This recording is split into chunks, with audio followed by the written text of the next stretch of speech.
Oh, I don't know. There's a lot. There's a ton of weapons.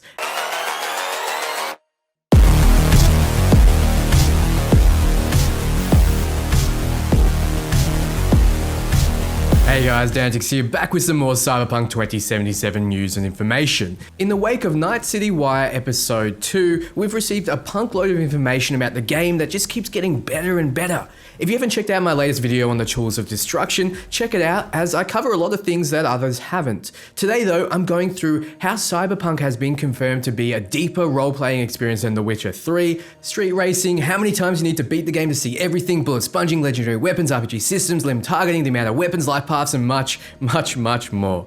So strap in.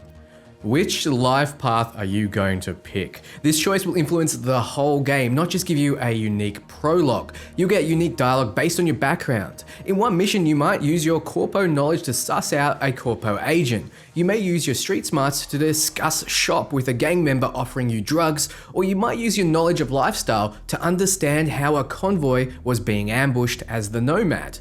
Maybe in the future I'll make a life path video if you guys want to see more, but for now let's break down parts of the recent trailer. We see here that there are street races in the game. It's unclear if this is something you can permanently do around Night City, but word of mouth from journalists say that during their play sessions there were racing minigames on the minimap.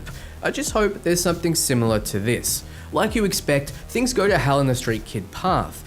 After it's over though, you undertake in that Maelstrom mission. Shown here is V fighting with the Maelstrom boss. We can expect bosses to have unique attacks and critical weak points. Don't expect bosses to just be tankier versions of their lesser brethren, more on that later.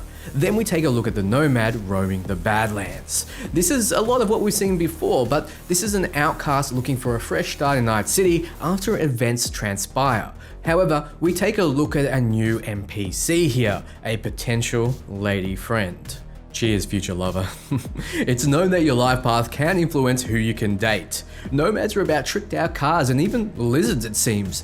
What's cool is seeing V's skill with a power type revolver. When equipped, it seems you can use it melee as well as blow off the heads of pesky Militech soldiers. I know my first playthrough will focus on pistols, so it's good to see they can be extremely lethal. Now we have the Corpo lifestyle. You start as an Arasaka counterintelligence agent. You see the cold, clean, dead aesthetic of the Corpo's luxury skyrises. You see a screen in the background showcasing the historical events to catch you up to speed with some of the lore. Here we see Adam Smasher. Before Cyberpunk 2077, he was assumed dead after Johnny Silverhand, Morgan Blackhand, and others raided the Arasaka building. Adam Smasher was responsible for Johnny's death, so expect to want to kill this mostly machine psychopath. So those are the paths and all I really want to tell you without spoiling things. Even though paths will lead to different dialogue choices, meeting different people and so on, there isn't a wrong choice. After yesterday's Night City Wire event, the Cyberpunk Discord community were treated to some Q&A with Powell Sasko, Phillips Weber, and Miles Toast. So we have some fresh information straight from the Polish horse's mouth. First, they did mention that they are very confident in their November release window, but to be fair, they did say they were confident in their last, so don't get too pumped. Next, when discussing the replay value and if it would be like Witcher 2, he mentioned that you would need to beat the game way more than twice to get the full experience. In one playthrough, you will understand the core of the game, but it's impossible to see everything. You would be very disciplined to not only do what you haven't done yet, but remember what options you haven't picked and go out of your way to approach situations differently and so on. When asked if 5 times was about accurate, he said, yeah, probably. If you were strict, but it's hard to say, very hard to say. He makes it clear that to see everything, you're going to need to be playing for a long time, and that's a good enough answer for me. Honestly, that's all what we expected anyway. When asked how many power weapons there are, Miles Toast had this to say. Oh, I don't know. There's a lot. There's a ton of weapons. How would I summarize this? I think people tend to forget that this is an RPG first and foremost, right? So customization and equipment choices, making choices in the skills you have, the talents, how your character looks, how you choose dialogue is the center stage of this experience. I think some people look at this game and think, oh man, it's a first person and it has guns, it's a shooter. And that's a very surface level assessment. I think in many ways, it's a much deeper role-playing experience than The Witcher 3. So, With The Witcher 3, until this day, he knows every nook and cranny. He thought letting time pass would do a job on his memory and let him experience it fresh again. But once he turns the game on, it all returns. With Cyberpunk though, it's just so big and complicated. There's still stuff he hasn't explored and he hopes it will be a different experience from The Witcher 3 for everyone else. I like hearing that this is an RPG first and there are a ton of weapons. I'm not sure if this is a Borderlands 3 billion weapon type situation where it's just a billion different types of stats, or if there are actually a lot of different feeling and playing weapons, but the confidence in which kind of he answers that question gives me hope. In the context, it's a much deeper role-playing experience in The Witcher 3 means maybe the systems of choice like skills, weapons and dialogue, but I'm sure it's deeper in other ways too.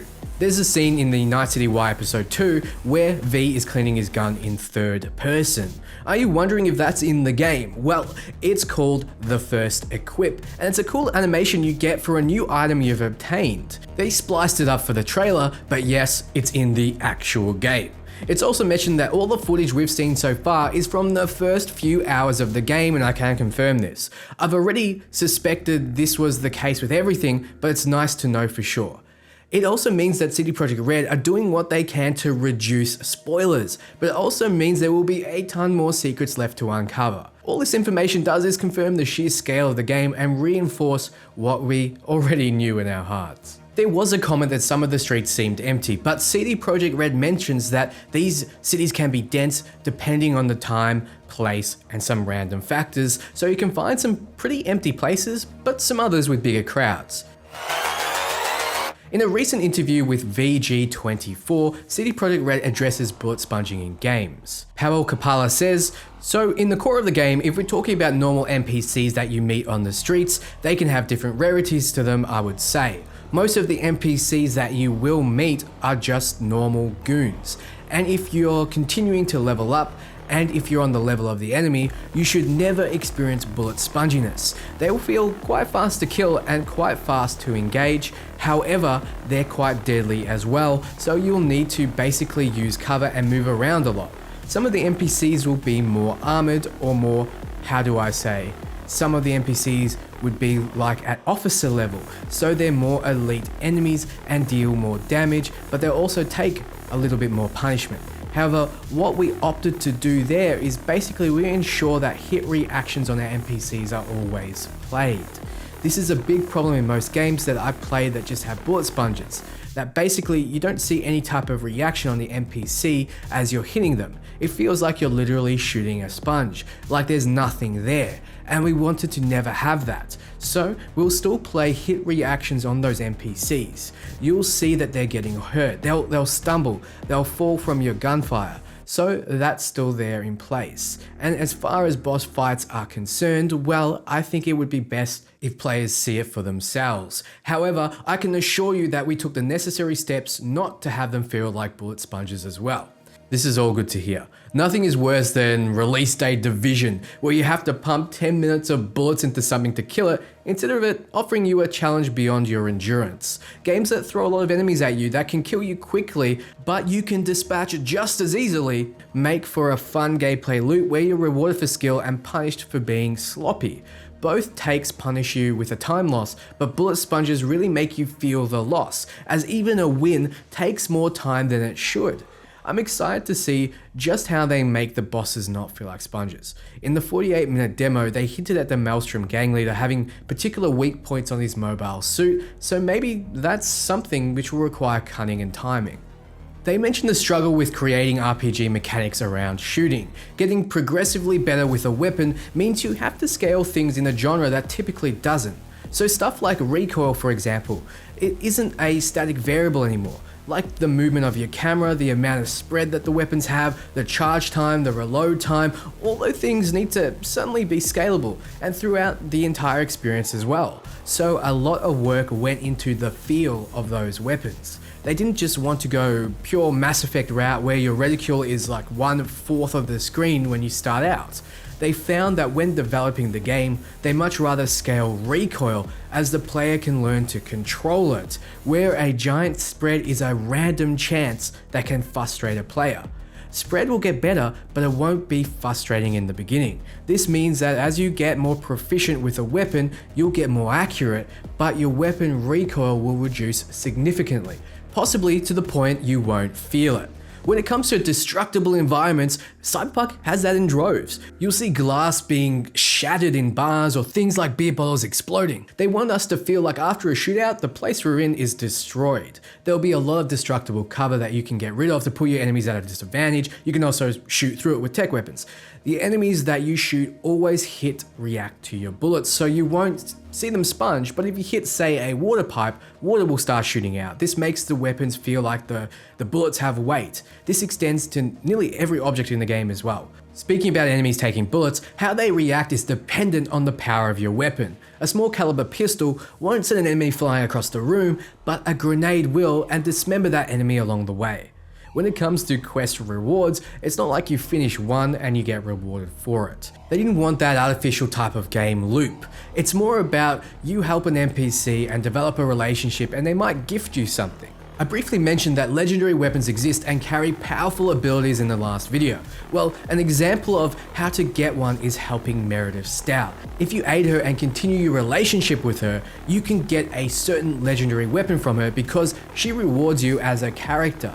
It's not just falling out of the sky after quest completion, it's handed to you. But you'll never be informed that you should do quest A to get X special legendary weapon. It's part of their RPG system and your actions have consequences. Some of the consequences are that basically you'll not get rewarded by certain NPCs you meet in the game. And it's not the core of why you should help those NPCs. So the decision shouldn't be made depending on which weapon you want to have. The decision should be, I want to help that NPC because I like that NPC, or he speaks to my ideals in the game. And then you'll get rewarded by an NPC in a certain way. Though, keep your eyes peeled to the channel because I'll be most certainly making guide videos on how to get the best legendary weapons, and you can forge your path that way. So those legendary weapons are also very different and they will give you a certain feeling connected to the NPC you got it from. They're handcrafted for a specific quest. It's not like you have a complete disconnected weapon that you see the NPC never using. No, some of the NPCs will actually take a gun out from their own holster. The gun you saw them use 5 minutes ago. This gun has a very specific visual to it that will not be repeated anywhere else in the game, and they will give you this gun, and it feels rewarding because they actually give you something from their own person. It's mentioned that legendaries fit their own special playstyle, so each won't appeal to everyone. They can be brought up to a certain level with modifications, but CD Projekt Red don't want the player to stick with the same weapon the whole way through the game, even though they could. When talking about implants and augments, CD Projekt Red had this to say. We have specific cyberware that can definitely help you in combat. For example, we've shown one of the active cyberwares in their last year's demo, which would be the Sandevistan, which basically temporarily slows down time for you, and that doesn't directly influence the gunplay. However, it does give you a huge edge in combat, and that's what we wanted to do for cyberware overall in our game. It's that using it should basically change the way a player approaches an encounter. The same thing goes for cyberware that you install in your body, things like, for example, mantis blades that we've also shown. They're quite difficult to get. Basically, you need to engage with the black market to get them. However, they are quite powerful military-grade implants that you install in your body, and they behave differently to the rest of the melee weapons. So, if the player installs something like mantis blades, they will give you an edge over your opponents.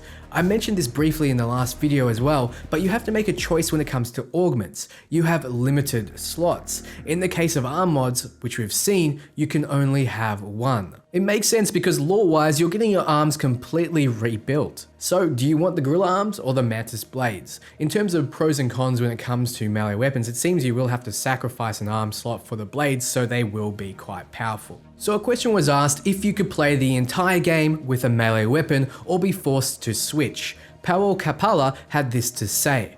We put a lot of emphasis in the fact that our enemies in the game exist in the game world. And if you take out a katana and the encounter, for example, has 2 snipers, they will not oblige you. They will still shoot at you with their sniper rifles. So you need to basically think about your approach. Yes, it's technically possible to run around everywhere with a katana. However, if you see a helicopter, would you charge at it with a knife? I don't think so. It might not be a very good strategy, but I fully expect them to, yes. So the answer is that you can, but it might not be wise. It's also suggested that there might be enemies in the game in vehicles like helicopters. It's also confirmed that there are different hit reactions per body part of NPCs. So if somebody's charging at you with a baseball bat, if you shoot them in the kneecap, they'll actually fall over. If you want to disarm somebody, quite literally, you can shoot them in the arm and part of their arm will actually fly off. If you injure somebody in the arm, they might drop their two-handed weapon in favor of using a one-handed pistol. Though really, they should drop a life of crime completely. One way to do that is to learn a new skill. It may not shock you to know this, but before starting my YouTube career, I knew absolutely nothing about video production. I learned what I needed to start from Skillshare. So when they reached out to keep the channel afloat, I jumped at the opportunity to work with a group that legitimately helps people. For those who haven't heard of Skillshare, it's an online learning community where millions come together to take the next step in their learning journey, be it to share their knowledge or to learn new skills. Topics include graphic design, photography, writing, animation, marketing, video, music, web development, and more. This isn't just about learning a skill though. This is also about saying, I want to start a career. This is a class I recently devoured in one sitting, Advanced Video Editing with Adobe Premiere Pro. Oh, hi there. Didn't see you. Jordy is charismatic and really knows his stuff. I especially enjoyed the sound design tips. The reason I wanted to talk about Skillshare when I haven't accepted other partnerships prior is because I know that learning a new skill or developing a career helps improve overall happiness, and I believe Skillshare sets you down that path. So to begin your journey, follow the link below. A bonus is the first 1,000 people to follow the link will get a 2-month free trial of Skillshare Premium membership. I highly recommend it. So thanks again to Skillshare for making this video possible. So thanks for watching, guys. I really do appreciate you all dropping in and showing me love. I'm struggling a bit in my personal life, so making these videos and talking to you really does help. I have so much more to talk about, and I hope to see you all for the next video.